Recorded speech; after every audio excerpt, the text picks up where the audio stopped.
மகாலட்சுமி அப்படின்னாலே நாம் எதை கொடுக்கின்றோமோ அதை நமக்கு திருப்பி தருபவள். அப்போ மகாலட்சுமி எங்க இருக்கா? கடலில் உறைந்திருக்கிறாள்.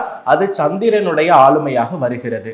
அப்போ நீங்க என்ன பொருளை தானமாக கொடுக்கிறீர்களோ அதையே தான் நீங்க பெறுவீங்க. உதாரணமா இப்போ ஆதிசங்கரர் நமக்கு கனகதாரா சோத்திரத்துல தங்க, அதாவது நெல்லிக்கனி அப்படின்றத ஒரு வயதான பெண் கொடுக்கும் பொழுது அங்க மகாலட்சுமியை பற்றி பாடும் பொழுது அங்க தங்க நெல்லிக்கனியாகவே வந்தது. அது போலத்தான் நாம் என்ன தானம் செய்கிறோமோ, எந்த அளவுக்கு உயர்ந்த தானங்கள் செய்கிறோமோ அந்த அளவிற்கு அது நமக்கு வெற்றியையும் கொடுக்கும். அப்போ வாழ்வில் நாம் பண ஈர்ப்பு விதியை சரியாக செயல்படுத்த வலது கையை சிறப்பாக பயன்படுத்த வேண்டும், வலது கையில் விழிக்க வேண்டும், வலது கையை அலங்கார தோரணத்தோடு மருதாணியோடு வைத்திருப்பது மிக மிக மிக நல்லது.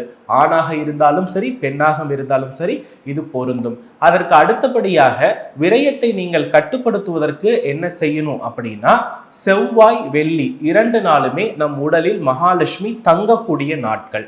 அப்போ என்ன பண்ணக்கூடாதுன்னா, பெரும் தொகையை இந்த 2 நாளிலும் பரிவர்த்தனை செய்வதோ, வங்கி கணக்கிலிருந்து பரிவர்த்தனை செய்வதையோ முடிந்தவரை குறைத்து விடுங்கள். அன்றைய செலவுகள் இல்லாத நாளாக நீங்கள் பார்த்து கொண்டால் நன்று. இப்ப நம்ம பஸ்ல போறோம், பஸ்ல நம்ம டிக்கெட் பண்ணோம், அன்னைக்கு செலவு பண்ணியாகணுமே, அப்படி இந்த அத்தியாவசியத்தை பொறுத்தளவுல நீங்க பயப்பட வேண்டாம்.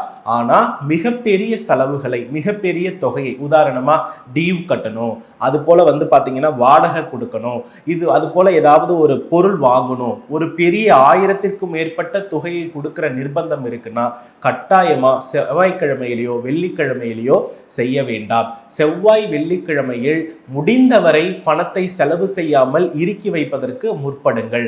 நீங்க வாடகை கொடுக்கணும், மளிகை பொருள் வாங்கணும், மற்ற செலவுகள்லாம் பார்க்கணும்னா புதன், வியாழன், சனி, திங்கள் இது போன்ற நாள்கள்ல செயல்படுத்துங்க.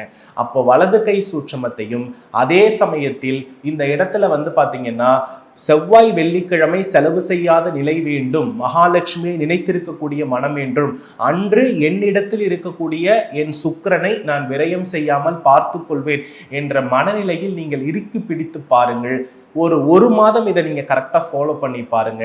மிக சிறந்த மாற்றம் இருக்கும், மிக சிறந்த வெற்றியும் இருக்கும் என்பதுதான் அடிப்படையான உண்மை.